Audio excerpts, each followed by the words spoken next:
नीति वचन 16वां अध्याय। मन की युक्ति मनुष्य के वश में रहती है, परंतु मुंह से कहना यहोवा की ओर से होता है। मनुष्य का सारा चाल चलन अपनी दृष्टि में पवित्र ठहरता है, परंतु यहोवा मन को तौलता है।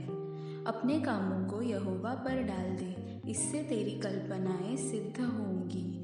यहोवा ने सब वस्तुएं विशेष उद्देश्य के लिए बनाई है, वरन दुष्ट को भी विपत्ति भोगने के लिए बनाया है। सब मन के घमंडियों से यहोवा घृणा करता है। मैं दृढ़ता से कहता हूँ, ऐसे लोग निर्दोष न ठहरेंगे। अधर्म का प्रायश्चित कृपा और सच्चाई से होता है, और यहोवा के भय मानने के द्वारा मनुष्य बुराई करने से बच जाते हैं। जब किसी का चाल चलन यहोवा को भावता है, तब वह उसके शत्रुओं का भी उससे मेल कराता है। अन्याय के बड़े लाभ से न्याय से थोड़ा ही प्राप्त करना उत्तम है। मनुष्य मन में अपने मार्ग पर विचार करता है, परंतु यहोवा ही उसके पैरों को स्थिर करता है। राजा के मुंह से दैवी वाणी निकलती है, न्याय करने में उससे चूक नहीं होती। सच्चा तराजू और पलड़े यहोवा की ओर से होते हैं। थैली में जितने बटखरे हैं, सब उसी के बनवाए हुए हैं। दुष्टता करना राजाओं के लिए घृणित काम है, क्योंकि उनकी गद्दी धर्म ही से स्थिर रहती है। धर्म की बात बोलने वालों से राजा प्रसन्न होता है, और जो सीधी बातें बोलता है उससे वह प्रेम रखता है। राजा का क्रोध मृत्यु के दूत के समान है, परंतु बुद्धिमान मनुष्य उसको ठंडा करता है। राजा के मुख की चमक में जीवन रहता है, और उसकी प्रसन्नता बरसात के अंत की घटा के समान होती है। बुद्धि की प्राप्ति शुद्ध सोने से क्या ही उत्तम है, और समझ की प्राप्ति चांदी से बढ़कर योग्य है। बुराई से हटना धर्मियों के लिए उत्तम मार्ग है। जो अपने चाल चलन की चौकसी करता, वह अपने प्राण की भी रक्षा करता है। विनाश से पहले गर्व और ठोकर खाने से पहले घमंड आता है।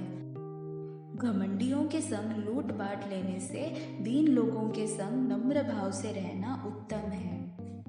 जो वचन पर मन लगाता वह कल्याण पाता है, और जो यहोवा पर भरोसा रखता वह धन्य होता है।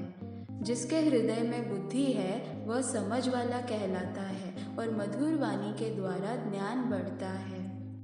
जिसमें बुद्धि है उसके लिए वह जीवन का स्रोत है, परंतु मूर्ख का दंड स्वयं उसकी मूर्खता है।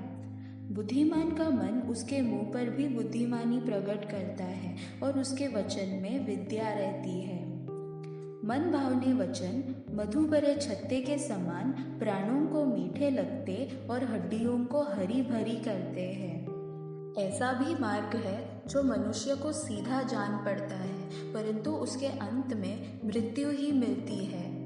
परिश्रमी की लालसा उसके लिए परिश्रम करती है, उसकी भूख तो उसको उभारती रहती है। अधर्मी मनुष्य बुराई की युक्ति निकालता है, और उसके वचनों से आग लग जाती है। टेढ़ा मनुष्य बहुत झगड़े को उठाता है, और कानाफूसी करने वाला परम मित्रों में भी फूट करा देता है।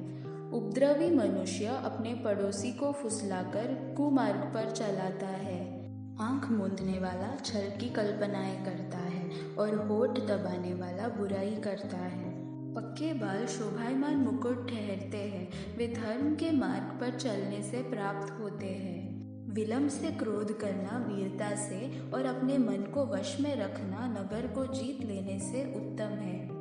चिट्ठी डाली जाती तो है, परंतु उसका निकालना यहोवा ही की ओर से होता है।